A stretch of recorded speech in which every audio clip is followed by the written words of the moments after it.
इतिहास यूं ही नहीं बनता, उसके लिए दुनिया से हट के कुछ अलग करना होता है, और ये होता है हिम्मत और ज़रूरत से। हाय हेलो नमस्ते सलाम सत श्री अकाल, मैं कमर सिद्दीकी और आप देख रहे हैं ग्लोबल दर्पण का विशेष कार्यक्रम आज के दिन, जहां हर दिन होता है कुछ खास। तो चलिए खोलते हैं 20 मई का पिटारा। दोस्तों, आज ही के दिन एक परमवीर चक्र विजेता का जन्म हुआ था, जिसका नाम था पीरो सिंह शेखावत। 20 मई 1918 को राजस्थान के झुंझुनू जिले के रामपुरा बेड़ी गांव में जन्मे पीरो सिंह शेखावत ने भारतीय सेना में अद्वितीय वीरता का प्रदर्शन किया। 1948 के भारत पाक युद्ध में उन्होंने किथवाल सेक्टर में दुश्मन के भारी गोलाबारी के बावजूद अपने साथियों के साथ दुर्गम पहाड़ी क्षेत्र में आगे बढ़ते हुए दुश्मन की चौकियों पर कब्जा। गंभीर रूप से घायल होने के बावजूद भी उन्होंने अंतिम सांस तक लड़ाई लड़ी और वीरगति को प्राप्त किया। उनकी इस अद्वितीय बहादुरी के लिए उन्हें मरणोपरांत भारत के सर्वोच्च सैन्य सम्मान परमवीर चक्र से सम्मानित किया गया। और आज ही के दिन हुई थी अमेलिया एयरहार्ट की ऐतिहासिक उड़ान। 20 मई 1932 को अमेलिया एयरहार्ट ने न्यू फाउंडलैंड से उड़ान भरकर अटलांटिक महासागर को अकेले पार करने वाली पहली महिला पायलट बनकर इतिहास रच दिया। ये उड़ान महिला सशक्तिकरण और साहस का प्रतीक बन गई। उन्होंने कनाडा से आयरलैंड तक 2000 मील की दूरी अकेले तय बिना रुके।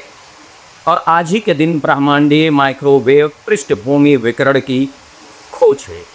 20 मई 1964 में अर्नो पेंजियास और रॉबर्ट विल्सन ने ब्रह्मांडीय माइक्रोवेव पृष्ठभूमि यानी CMB विकिरण की खोज की। ये खोज एक संयोगवश हुई थी, जब वो हॉर्न एंटीना के साथ प्रयोग कर रहे थे और एक स्पष्ट शोर संकेत का पता चला। इस शोर संकेत को बाद में ब्रह्मांड की शुरुआत के बिग बैंग सिद्धांत के प्रमाण के रूप में पहचाना। और आज ही के दिन हुआ था होमस्टेड अधिनियम पर हस्ताक्षर।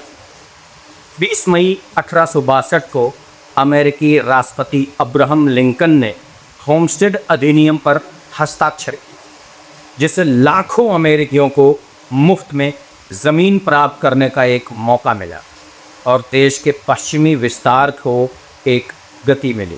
इस अधिनियम के अनुसार कोई भी वयस्क नागरिक या भावी नागरिक जिसने कभी अमेरिकी सरकार के खिलाफ आवाज़ नहीं उठाई हो, हथियार नहीं उठाया हो, वो 160 एकड़ सरकारी भूमि पर दावा कर सकता, बशर्ते कि वो उस पर 5 साल तक लगातार खेतीबाड़ी करे और निवास करे। और आज ही के दिन एक अनोखी उड़ान ने चार्ल्स लिंडबर्ग को बना दिया इंटरनेशनल हीरो। जी हाँ दोस्तों, 20 मई 1927 में चार्ल्स लिंडबर्ग ने 20 मई को न्यूयॉर्क से पेरिस तक पहली एकल नॉन स्टॉप ट्रांस अटलांटिक उड़ान की शुरुआत। उन्होंने 33 घंटों में लगभग 5800 किलोमीटर की दूरी स्पिरिट ऑफ सेंट लुइस विमान से तय की, जिसके बारे में yourstory.com में बताया गया है। इस ऐतिहासिक उड़ान ने लिंडबर्ग को एक अंतर्राष्ट्रीय नायक बना दिया, जैसा कि वीवीएसओ में इसके द्वारा बताया गया है। तो दोस्तों, ये था 20 मई के पन्ने से, जिसे इतिहास समेटे बैठा हुआ था। अगर आपको ये एपिसोड पसंद आया हो तो हमें कमेंट में ज़रूर बताएं। उससे पहले अगर आपने अब तक ग्लोबल दर्पण को सब्सक्राइब नहीं किया है तो प्लीज़ अपने पूरे परिवार के साथ इसे सब्सक्राइब करना बिल्कुल भी ना भूलें। लाइक और शेयर की उम्मीद के साथ कल फिर मिलेंगे। तब तक के लिए अलविदा दोस्तों, जय हिंद।